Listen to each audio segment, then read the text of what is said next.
যে বাংলাদেশকে এই ভদ্রলোক উম, সারাক্ষণ বাংলাদেশের দুর্নাম এর জন্য উনি এখন দুর্নামই করে যাচ্ছেন। পর্যন্ত কোন সফরে গিয়ে উনি বাংলাদেশের বাংলাদেশের একটা বাজে বাংলাদেশের অতীত একটা বাজে বাজে অতীত, বাংলাদেশে বাজে সবকিছু বাজে বাংলাদেশ এখন উনি একমাত্র উদ্ধার করতে আসছেন। এই এমন কোন জায়গা নেই, এমন কোন দেশ নেই, এমন কোন যেখানে উনি সফরে গেছেন যার সাথে দেখা হয়েছে প্রত্যেকের সাথে উনি কিন্তু এই এক জিনিস যে উনি হইলেন অবতার। নির্বাচনের ভূত ওনাকে দেশ থেকে বিদেশে সর্বত্র তাড়া করে ফিরছে, ওখানে উনি যে অঙ্গীকার করেছেন হুম। ওখানেও আবার এই কথা বলছেন যে জুনের মধ্যে উনি নির্বাচন করবেনই। তবে যে বিষয়ে আমি আপনার অন্য একটা বিষয়ে আমি যেতে চাই সেটা হলো যে ওনার ওনাকে কিন্তু সর্বত্রই ওনার পেছনে কিন্তু নির্বাচন তাড়া করতেছে, এইটা খেয়াল করে দেখেন এই সফরের মধ্যে প্রথম। হ্যাঁ, ইয়ে ওখানেও আমাদের জাপানের অনেক ঘনিষ্ঠ বন্ধু যে ওনার সাবেক সাবেক পররাষ্ট্রমন্ত্রী, আহ, কি নাম আমি ভুলে গেলাম, তার ওনার সাথে যে বৈঠকটা হলো সেখানেও কিন্তু ওই নির্বাচন ওনাকে তাড়া, নির্বাচন ওনাকে চারিদিক থেকে তাড়া করছে এবং নিজেও সাফাই গাওয়া শুরু করেছে। এবং অদ্ভুত ব্যাপার দেখেন, এই পর্যন্ত কোন সফরে গিয়ে উনি বাংলাদেশের বাংলাদেশের একটা বাজে বাংলাদেশের অতীত একটা বাজে বাজে অতীত, বাংলাদেশে বাজে সবকিছু বাজে বাংলাদেশ এখন উনি একমাত্র উদ্ধার করতে আসছেন। এই কথাটা সর্বদা এটা তেতো হয়ে গেছে। জাপানে গিয়েও সেম, এই জাপানের সাথে কিন্তু সাবেক সরকারের খুব ভালো সম্পর্ক ছিল, সেখানে যা উনি বলতেছেন সাবেক সরকার বাংলাদেশকে ধ্বংসের মুখে ফেলে দিয়েছে, বাংলাদেশ এই করেছে, বাংলাদেশ ওই করেছে। আপনি যদি ওনার বক্তব্য আপনি যদি শোনেন আপনার সত্যি ইয়ে লাগবে যে বাংলাদেশকে এই ভদ্রলোক উম, সারাক্ষণ বাংলাদেশের দুর্নাম এর জন্য উনি এখন দুর্নামই করে যাচ্ছেন। ওনার দুর্নামের যদি দেখেন, আহ আমি কোথায় যে, এই যে দেখেন উনি ওখানে গিয়ে বলছেন আহ পূর্ববর্তী সরকার আমাদের দেশের প্রতিটি প্রতিষ্ঠানকে ধ্বংস করে দিয়েছে, তরুণদের এর বিরুদ্ধে রুখে দাঁড়াতে বাধ্য করেছে। যে ভয়াবহ বাজে পরিস্থিতি সৃষ্টি হয়েছে তা ঠিক করার জন্য তরুণরা আমাকে আমন্ত্রণ জানিয়েছে, আবার আমি ওনাকে আমন্ত্রণ জানিয়েছে। দেখেন ওখানে তো এগুলি বলার আমি আমি জানি না এটার যুক্তি কোনো যৌক্তিকতা আছে কি সেটা আমি জানি না, কিন্তু এমন কোন জায়গা নেই, এমন কোন দেশ নেই, এমন কোন যেখানে উনি সফরে গেছেন যার সাথে দেখা হয়েছে প্রত্যেকের সাথে উনি কিন্তু এই এক জিনিস যে উনি হইলেন অবতার। অবতারকে তরুণরা ডেকে নিয়ে আসছে বাংলাদেশকে উদ্ধার করার জন্য। আগে সব সব খারাপ ছিল, সব খারাপ ছিল। এই যে একটা অ্যাটিচিউডে তারও আসো উনি হলেন বাংলাদেশ উনি হলেন বাংলাদেশ এবং জাপানের একটা ইয়ে আছে কি বলে সংগঠন আছে, বাংলাদেশ জাপান, জাপানি বাংলাদেশ এবং এদের একটা সংগঠনের নাম হলো আহ, Japan Bangladesh parliamentary friendship league. এর প্রেসিডেন্ট হলো তারও আসো। তো তার সাথে বৈঠক, তার সাথে বৈঠকে উনি যে এই আবার সাবেক সরকারের সময় দেশ ধ্বংস হয়ে গেছিল সেই একই কথা সর্বত্র বলতেছেন। এতে কি দেশের ভাবমূর্তি উনি ভালো করছেন নাকি উনি ইয়ে করছেন, এটা আসলে মানুষ নির্ধারণ করবে। কিন্তু ওইখানেও কিন্তু ওনাকে নির্বাচন তাড়া করেছে দেখেন।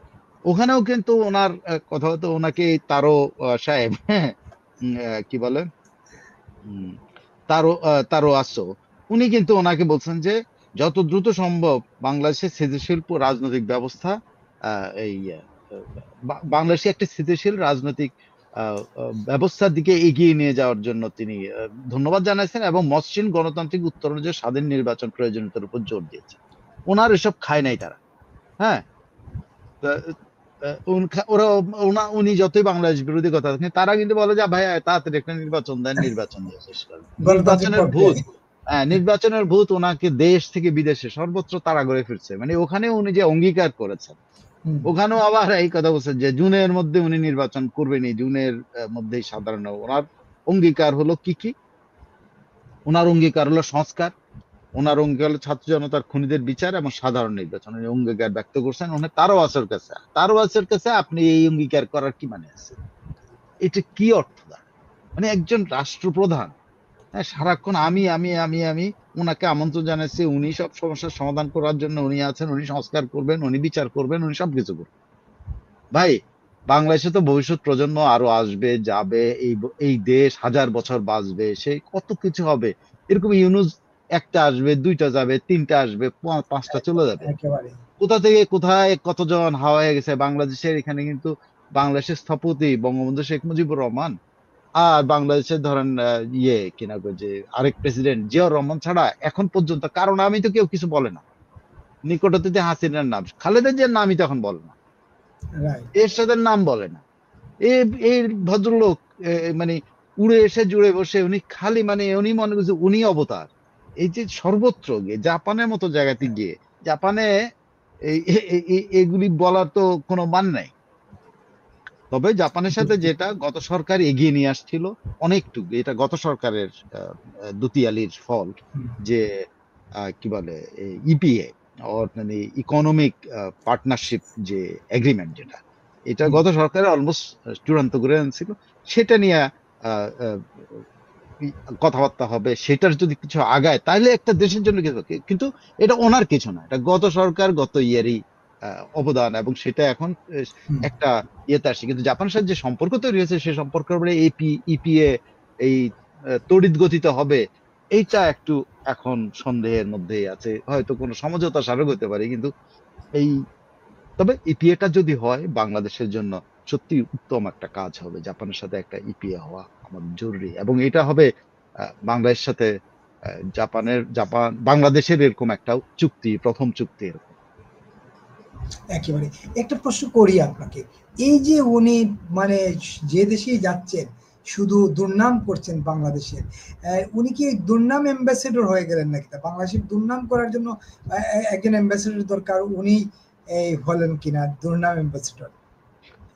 সেটা তো বললাম, সর্বত্র উনি এই সাবেক সরকার এই করছে, সাবেক সরকার ওই গেছে, তো উনি তো দেশেই এটা বলবেন। এটা তো সবসময় মানুষকে মনে করায় দিতে হবে, আমাদের দেশের মানুষকে মনে করায় দিতে হবে যে সাবেক সরকার এই করছে, নাহলে ওনার ক্রেডিবিলিটি নিয়ে হয়, তো উনি এটা বলবেনই স্বাভাবিক। কিন্তু বিদেশে সর্বত্র প্রথম থেকে নাহলে সবাই মেনে নিচ্ছে, সবাই ভালো লাগতেছে। আমিও শুনতে হয়তো ভালো লাগে নাই আমার কখনো, শুনেছি আচ্ছা ঠিক আছে বলতেছে, কিন্তু এই যা 10 মাস পরেও এসে দশম সফরে যাও যদি একই কথা বলে, এবং আপনি নিশ্চিত থাকেন এখানেও একটা ইন্টারভিউ দেবে। উনি তো দেশের পত্রিকাকে ইন্টারভিউ দেবেন, উনি বিদেশে গেলে ওনার ইন্টারভিউ চাঙা দিয়ে ওঠে। ওই চাড়া দিবে, আবার দেখবেন একটা ইন্টারভিউ দেবে, আবার ওই একই কথা বলবেন, সেম কথা। আমি একদিন, আপনি যদি আমার একদিন সুযোগ দেন, আমি ওনার প্রথম দিন থেকে শেষ দিন পর্যন্ত উনি কি কি করেছেন, কি কি কথা বলেছেন, আমি একটা একটা রেকর্ডেড একটা ভার্সন রাখতে চাই।